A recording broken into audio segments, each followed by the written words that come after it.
Gossip.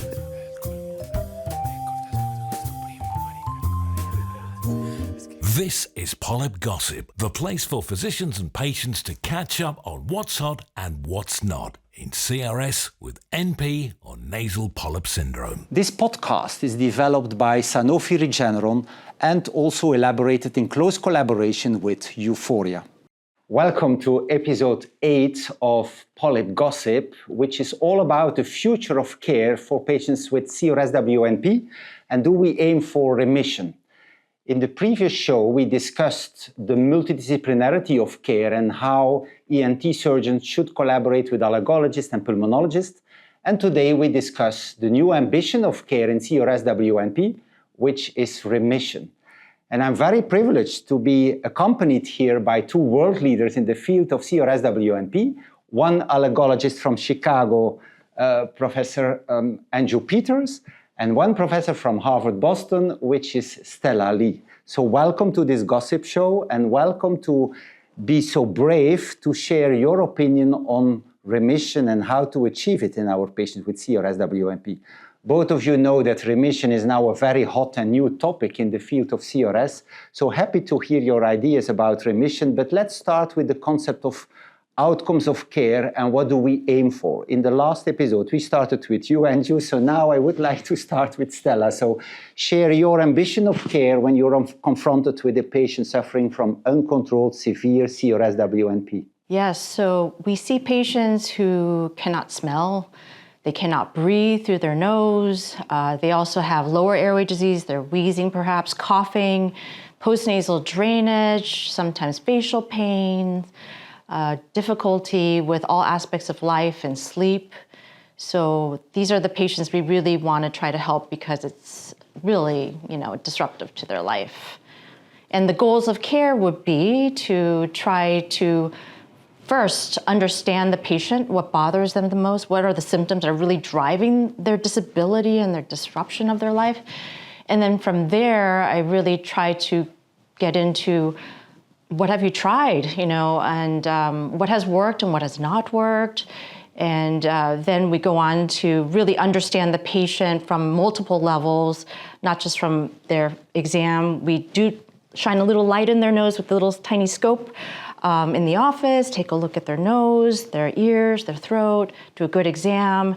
And also there's some labs and things like that. But we really want to understand the entire patient from the symptomatology all the way to what's driving the problem. Anju, your thoughts? I think in terms of outcomes, I agree with you. We have to understand what the patient's complaining of, what their symptoms are, and I often feel the two main symptoms that the patients complain of is nasal congestion or blockage, feeling stuffy, yes. And as you mentioned, either decreased smell or loss of smell, which I feel like smell and taste goes hand in hand, and it really affects their quality of life in terms of upper airways. And then as you mentioned, they can also their asthma can get worse. So I do think outcomes to me matter in terms of how a patient feels and their symptoms. Of course, there are patient-important outcomes, and then things we all care as you mentioned when you do an endoscopy, what we see up there. Yes, so I completely agree.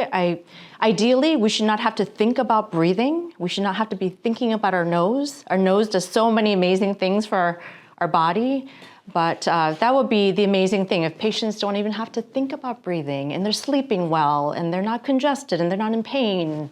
They can smell and appreciate their wonderful morning coffee. Those are the things. So from what I understand from both of you, you would focus first on understanding really what is bothersome for patients and what symptoms they suffer from. The question I have is if you start a treatment, what do you explain a patient regarding the aim of treatment? Do you just tell them okay, we try to get you better? Or do you explain to them we try to achieve or to get into a state of control? What do you explain a patient at the start of treatment? And this could be surgical treatment, this could be a biologic treatment. So Anju, you first. So I think of, because I treat both the upper airways and lower airways, the concept of control in asthma has been there a long time. And so I do explain to the patient that what I think of control is patients not having symptoms and often not needing medications that we sometimes give when their symptoms get worse, which is systemic steroids, oral steroids, which have a lot of side effects. I also explain to them that it's underlying inflammation that is driving their condition, whether it be in the nose and sinuses or in their lungs. And the first set of treatment we talk about, I as an allergist often skin test them. So I'll talk about allergen avoidance, but I'll also tell them that we have these topical medications, these topical steroids, which are not like taking systemic steroids. And what that targets is the underlying inflammation. That's where I will start and say, let's start with this basic treatment and sometimes a short course of oral steroids. It's interesting that you discuss the concept of control with your patients. Do your patients, Stella, understand the concept of control, or does this remain a little bit vague and far from their reality? Yes, so in our field for otolaryngology, rhinology, specifically for CRSwNP, chronic rhinosinusitis, we don't really have a great control test. And I think that's what's so wonderful with some of the developments we're working on with EUFOREA. We really need that because otherwise, how do you know when patients are well and how do you know when patients are having exacerbations? So we don't have that information. It's really hard. And sometimes patients with upper airway inflammation, the symptoms can be quite vague and difficult to describe. And congestion means something different for everybody too. We know that. Mm-hmm. Yeah. So if we aim to achieve a patient in a disease state of control, how long do we want this control to last? In an ideal world, of course, you would like to cure the disease and get rid of all the symptoms, but what do you aim for? Short-term control or long-term control, Anju? What's your ambition of care in these patients? Ideally, I would aim for both short-term and long-term control. However, when you first see a patient with this, sinusitis, with chronic rhinosinusitis, with nasal polyps, and even or with asthma, especially when they're new, I think I start aiming as a short-term thing where I'm saying to them, this is a chronic condition, we're going to treat you. Let's start with this, see you back for follow-up. I typically say 6 weeks to 2 months, but I think if I think of control, I think of more short-term at first for a month or 2 months or 3 months. And then as I get them better and get more treatments, then I would think more long-term control.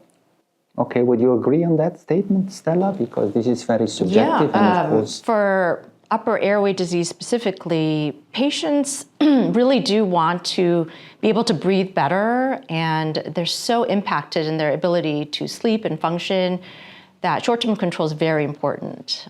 So we start all these, first of all, understand what's driving the problem. And then if the patient has a diagnosis of CRS with nasal polyps, then we start the topical medications, the irrigations, the topical steroid sprays. But really important to also counsel the patients on the expectations of not only techniques and how to do them properly, but also how long it will take for them to feel better.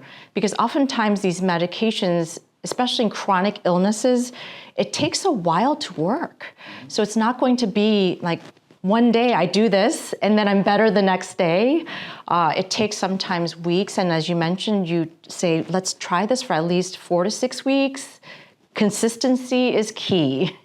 And so that really is important, especially if someone's been suffering for months and years. In the past, when we were trained, control was often achieved with oral steroids. A short course of oral steroids was given in order to achieve short-term control. Is that what you mean by achieving short-term control, Anju? I will say we often, especially when patients first come see us and have not been treated with short course of oral steroid, that is something I would use. But again, it would be one course. And maybe, realizing that these patients have chronic condition, I may be giving them one course of oral steroid to get a short-term control to see them back, see how they're doing better. But this disease is often associated with exacerbations, not only in upper airways, but lower airways. These patients go to their primary care physician. They may go to urgent care, they may go to emergency room, and then get repeated courses of oral steroids. So I think we need to keep track of how much systemic steroids patients have received. And we often even call it now steroid stewardship, realizing that cumulative dose of steroids is often very common in these patients and can cause harms. So I really think we need to keep track of it. And when I say short-term control, I see them back in 6 weeks, 2 months. They're not better. That means I need to escalate therapy and stay on consistent topical steroids. You mentioned short-term control. Let's move to long-term control and how you would envisage that, Stella. Do you have a strategy to achieve long-term control which goes beyond anything we have discussed right now? Yes, so that is critical because a lot of our education, I think, is telling our patients, and psychologically this can be hard to hear, and I can imagine how hard that can be to hear that you have a chronic illness that currently doesn't have a cure. Of course, we're going to change that, but a lot of patients need a lot of coaching and mentorship, and for you to be there for them, to tell them and educate them that this is a chronic condition, there'll be good days and bad days, but as long as we're consistent and we work together, you'll have more good days than bad days. And so that's long-term, and I do tell my patients we're probably going to get old together until we find a cure for this, and we really need to work together. So that's my strategy. But long-term control is very important because this is not a short-term disease. It's a lifelong disease. If we talk about long-term, I can imagine that those who listen to this gossip want to know, what do we mean by long-term? Is it 6 months, 12 months, 5 years? So there has been a consensus made, and both of you were part of the consensus expert panel, about defining long-term control as control beyond 6 months of time. Would you agree on that that is a good aim for us as clinicians to try to aim for at least 6 months control in these patients that may then go into remission? Would you agree on that timeline still now, knowing all you know in the meantime and based on your recent clinical experience, Anju? I think that's a really good goal. We also have a lofty goal, as you said, Stella, for cure. I do think one important point is that when we think of long-term control and eventually remission, that we need to understand that this is a chronic condition and these patients will still be on some treatment often, whether it be medications, whether it be that they have had, whether they're on biologics or not. However, for long-term control over time, I would say that many of these patients end up getting surgery, but that they not have had surgery in those last 6 months, or potentially, if I think remission in the past year, not needing surgery. Well, in the consensus definition of remission, there is an exclusion of recent sinus surgery as well. So that's solved that problem, I think. But if we aim for remission, Stella, what do you discuss with the patient in the context of remission? Yes, so remission is a very new concept for us. I think we should try to use that language more as we treat patients and as we have better therapeutics. And remission, as we define it, as a year with no active disease and good symptom control without needing surgery or systemic corticosteroids, but still on some kind of treatment, which is reasonable. I think it's a really good, we should strive for that for our patients, and then hopefully counsel our patients. And I think, as I mentioned, the psychology of it, of this chronic condition. I know we use remission in terms of cancer, but it's that magical word of saying, oh, you know, you're fine. You're going to be just fine. That psychologically, I think, makes a huge difference. And to say you're in remission from this, wow, that would be great. No, that's fantastic. We all consider ourselves like the best surgeons or the best allergologists. The question is now, if we talk about remission and our aim of care, in what percentage of patients may we be able to achieve remission? Could you make a wild guess and share this with our audience? I know this is very tricky because we don't have all the real world data yet. But if we make a guess around the percentage of patients in whom remission can be achieved, which is, as you say, more than 12 months of being symptom-free and not having endoscopic signs of active disease, in how many patients do you think that is achievable? I know this is a very tricky question, but this is gossip. This is all about off-stage discussion of hot topics. I think for patients who have very severe, so not all patients with chronic sinusitis have the same severity of disease.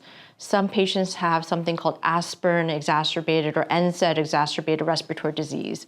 And then some patients have just sinusitis and no asthma. And so I think remission can vary based on the population you study or the patients that you take care of. And hopefully in those patients who don't have as much severe disease, that can be, in the 90s perhaps. But then in the patients who have really severe disease, it might be less, maybe 50%. Not sure, but this is not based on any data, so.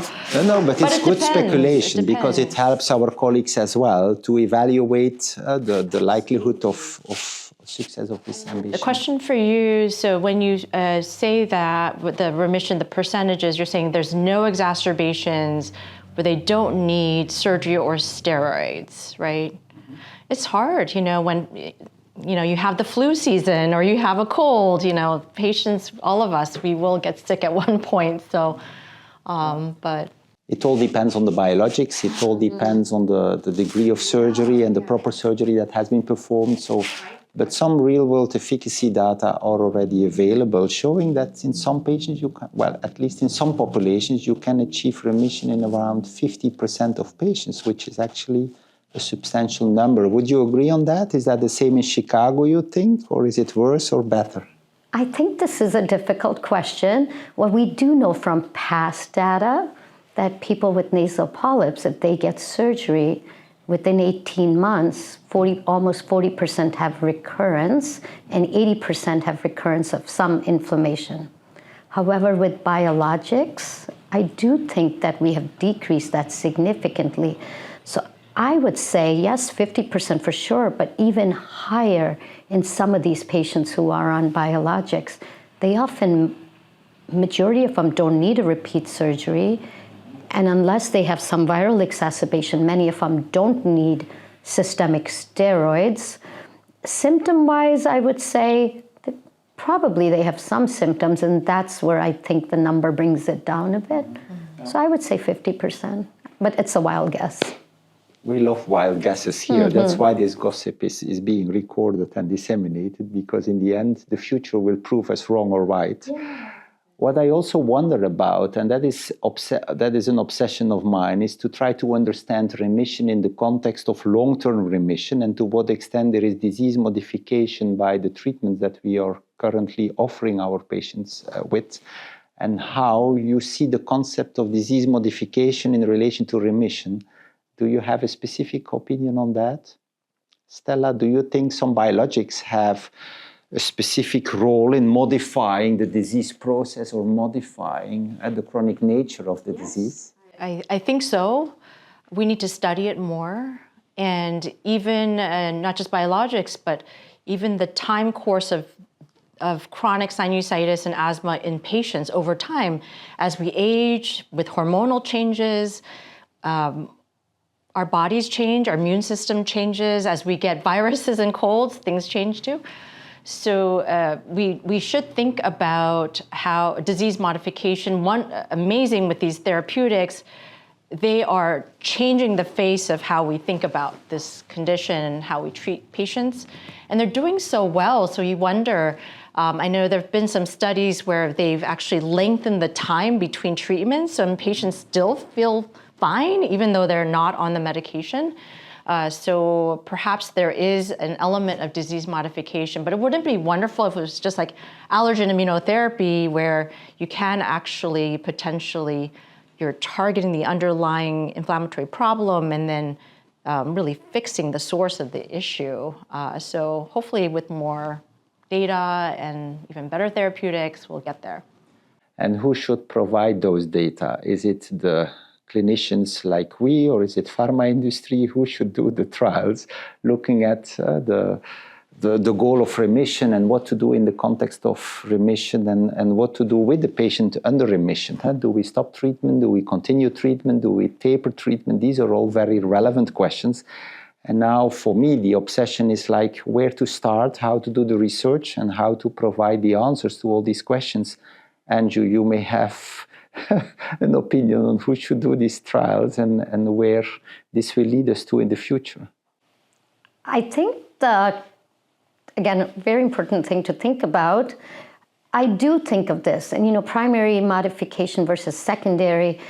In my mind, oftentimes if you treat upper airways, you may potentially prevent disease in the lower airways even from starting. It's been shown with surgery, and we definitely think biologics do something like that.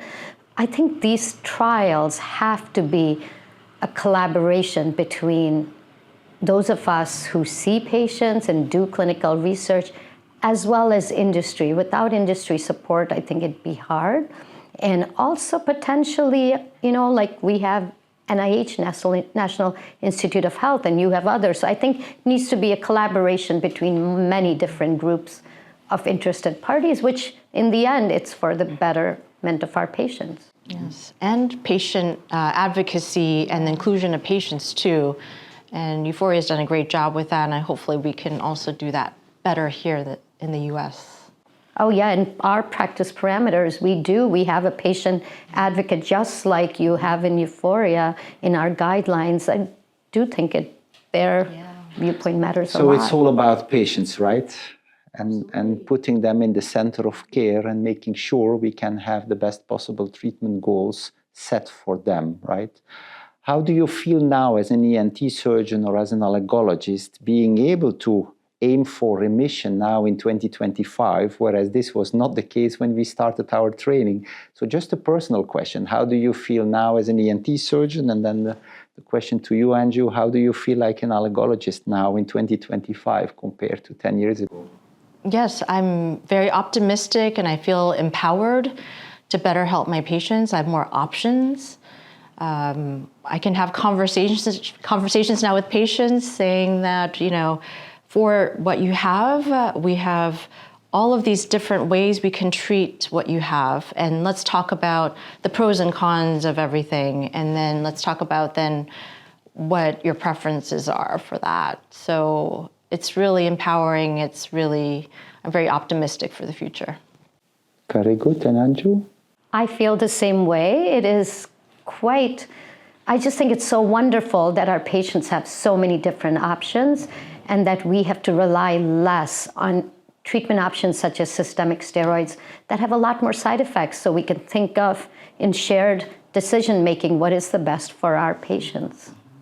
It's wonderful to hear that every Polyp Gossip show we end with a very positive and optimistic message. This renders us all very euphoric and very happy. So thank you, Anju. Thank you, Stella, for this wonderful sharing of pearls of wisdom in the context of remission and also setting the new goals of care for our patients suffering from CRSwNP.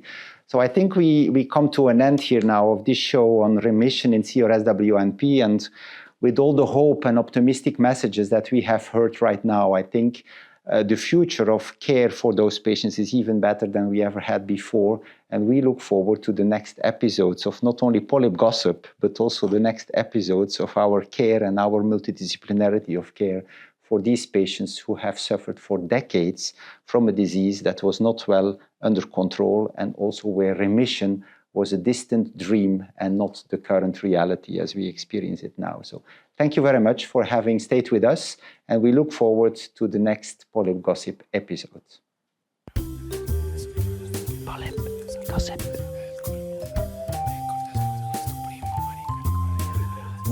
This was Polyp Gossip, sponsored by Sanofi Regeneron and developed in close collaboration with EUFOREA.